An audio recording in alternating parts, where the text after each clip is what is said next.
ఈరోజు రాష్ట్రంలో తెలుగుదేశం పార్టీ అధికారంలోకి వచ్చిన తర్వాత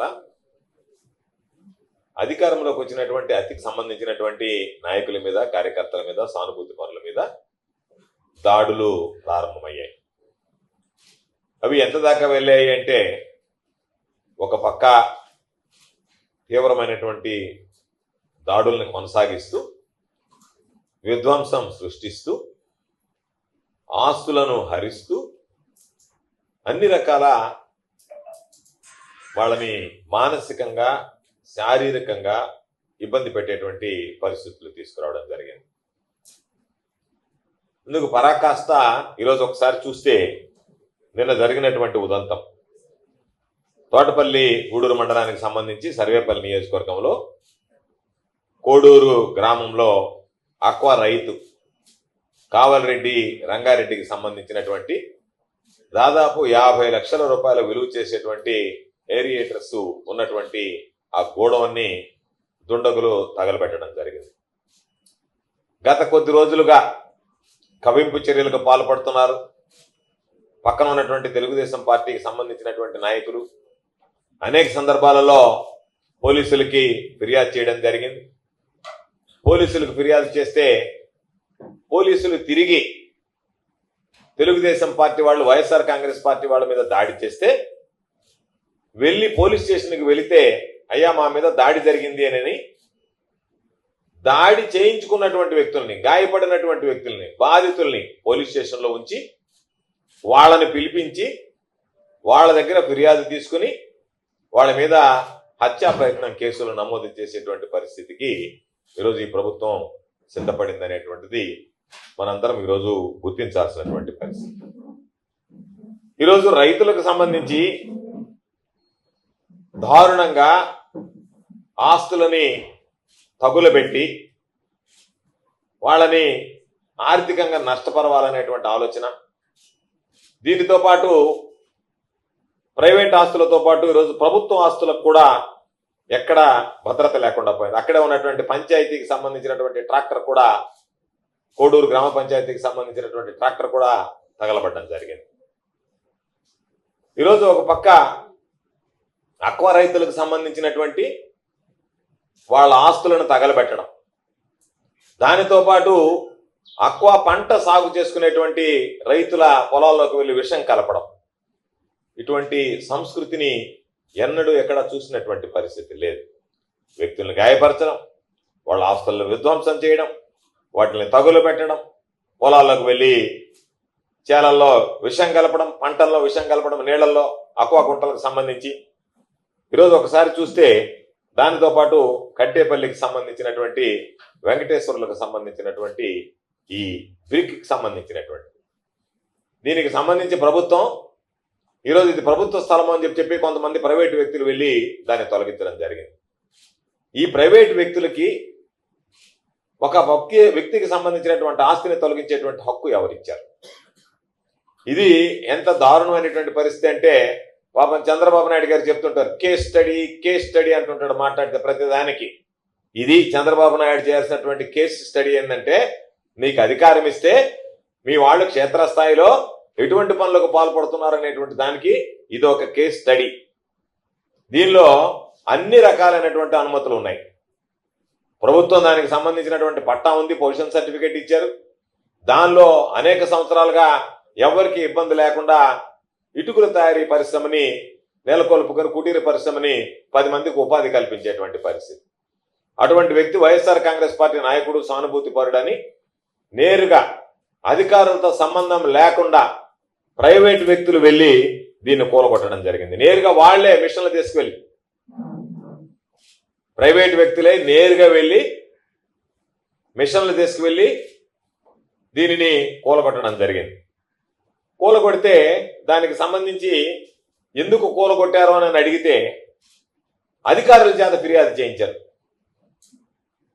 అధికారులను తీసుకొచ్చి బలవంతంగా వీళ్ళు ఈ విధంగా ప్రభుత్వ స్థలాన్ని ఆక్రమించుకున్నారని చెప్పని దాని మీద ఫిర్యాదు చేయించారు. అంటే ప్రభుత్వం బాధ్యత తీసుకోవాలి. ఏదన్నా ఉంటే ఆ అక్రమ కట్టడాలను తొలగించాల్సినటువంటి బాధ్యత ప్రభుత్వాల మీద ఉంటుంది.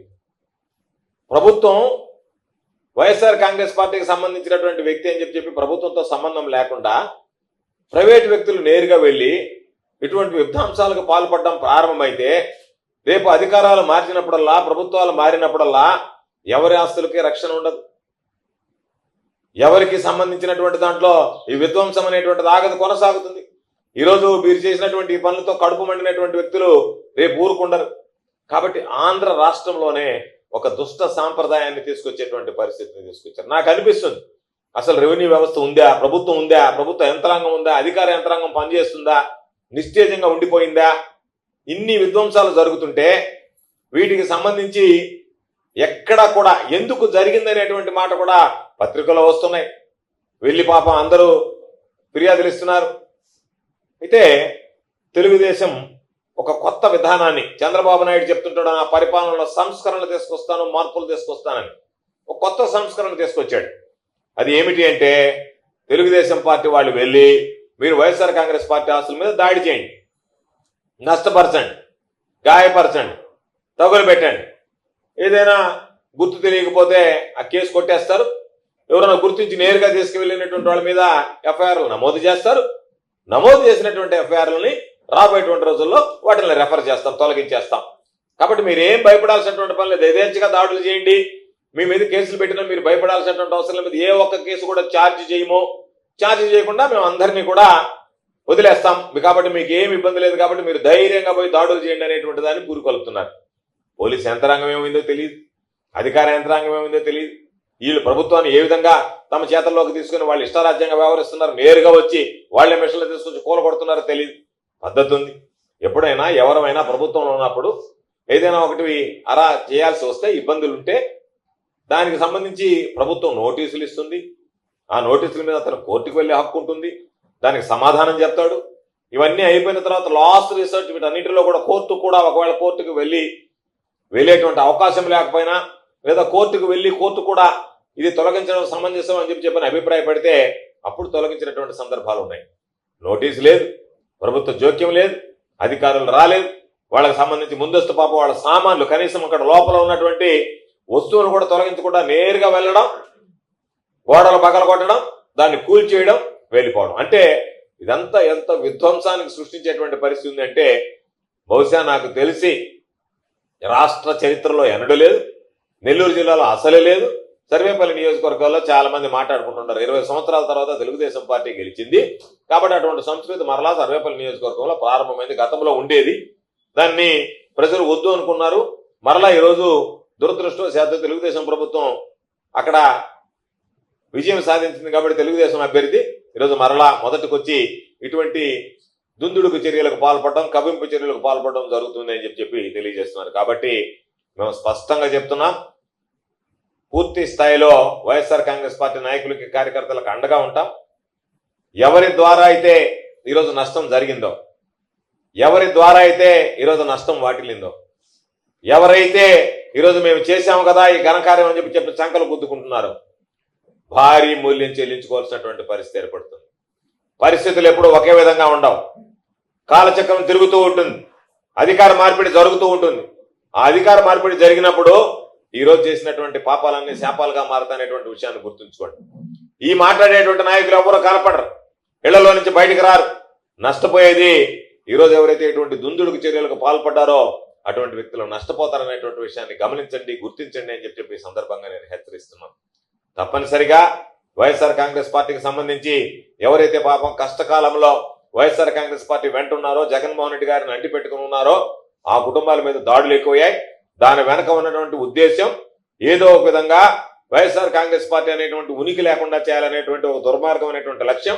కాబట్టి కొందరి మీద కనుక మనం దుందుడుకు చర్యలకు పాల్పడితే, దాడులు చేస్తే వైఎస్ఆర్ కాంగ్రెస్ పార్టీ పేరు చెప్పడానికే ప్రజలు భయపడతారు. దాని ద్వారా తెలుగుదేశం పార్టీ మరింత బలోపేతం అవుతుందని అనుకుంటున్నట్టున్నారు. అవి ఎప్పుడు కూడా ప్రజల్లో పంచేవి. నియంత్రిత పోకడలకి ప్రజాస్వామ్య వ్యవస్థలో తావు ఉండదు.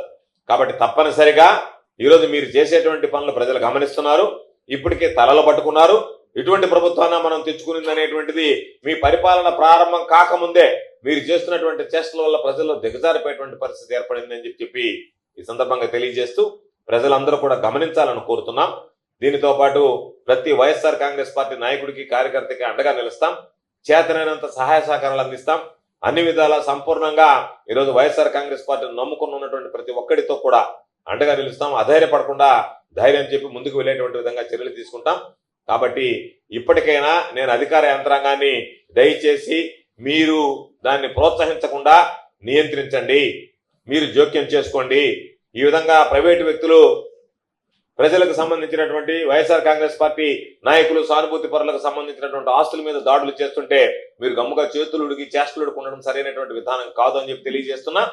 వీటి వెనక ఉన్నటువంటి వ్యక్తుల మీద పోలీసులు ఇప్పటికైనా సరే చలనం వచ్చి వాళ్ళ మీద కేసులు నమోదు చేసి ఎక్కడన్నా విధ్వంసాలు సృష్టించినటువంటి వ్యక్తులను గుర్తించి వాళ్ళందరి మీద కూడా కేసులు నమోదు చేసి కఠినమైనటువంటి చర్యలు తీసుకోవడం ప్రారంభిస్తేనే భవిష్యత్తులో మరలా ఇటు జరగకుండా నిరోధించగలిగేటువంటి అవకాశం ఉంటుంది. కాబట్టి ఈ రాష్ట్రాన్ని అగ్నిగుండంగా మార్చాలనే నిర్ణయం తీసుకున్నారా, లేదా ఈ జిల్లాని గాలికి వదిలేస్తారా?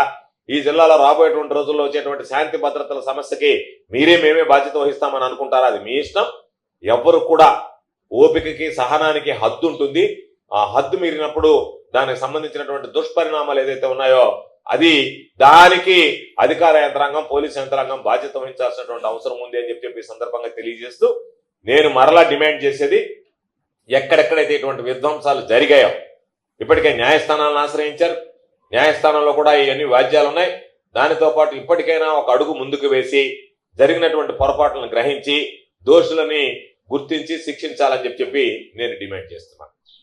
ఒక వాళ్ళకున్నటువంటి ఈ మధ్య జరుగుతున్నటువంటి చేష్టలకు పరాకాష్ట అంటే ఏదైతే గతంలో చెప్పారో ఈరోజు ఆ విధ్వంసంతో అంటే తెలుగుదేశం పార్టీ పరిపాలన వైఎస్ఆర్ కాంగ్రెస్ పార్టీకి సంబంధించినటువంటి పార్టీ పరంగా విధ్వంసం సృష్టించడంతో మీ పరిపాలన ప్రారంభమైంది. నిన్ననే శాసనసభ్యులందరూ ప్రమాణ స్వీకారం చేసి ఈ రోజు నుంచి మీరు చేపట్టినటువంటి ఘనకార్యాలు ఏమిటి అంటే వైఎస్ఆర్ కాంగ్రెస్ పార్టీకి సంబంధించినటువంటి వ్యక్తులు నాయకులు పార్టీకి సంబంధించినటువంటి ఆస్తులు కూడా ఇప్పటిదాకా వైఎస్ఆర్ కాంగ్రెస్ పార్టీ నాయకులు సానుభూతి పరులు కార్యకర్తలకు సంబంధించినటువంటి ఆస్తులు ధ్వంసం చేశాం. ఈ రోజు నుంచి వైఎస్ఆర్ కాంగ్రెస్ పార్టీకి సంబంధించినటువంటి ఆస్తులను కూడా ధ్వంసం చేస్తామని చెప్పన్నట్టుగా ఈ రోజు నుంచి నిన్న ప్రమాణ స్వీకారం చేసినటువంటి శాసనసభ్యులు కొత్తగా కొలువుదీరినటువంటి శాసనసభ ఈ రోజు దానితో పని ప్రారంభించింది. ఇంకా రాబోయే రోజుల్లో వైఎస్ఆర్ కాంగ్రెస్ పార్టీకి సంబంధించినటువంటి ఆస్తులను కూడా మేము మిగలనివ్వము, వాటి మీద కూడా దాడులు చేస్తామని ఒక సంకేతం ఇవ్వడం జరిగింది.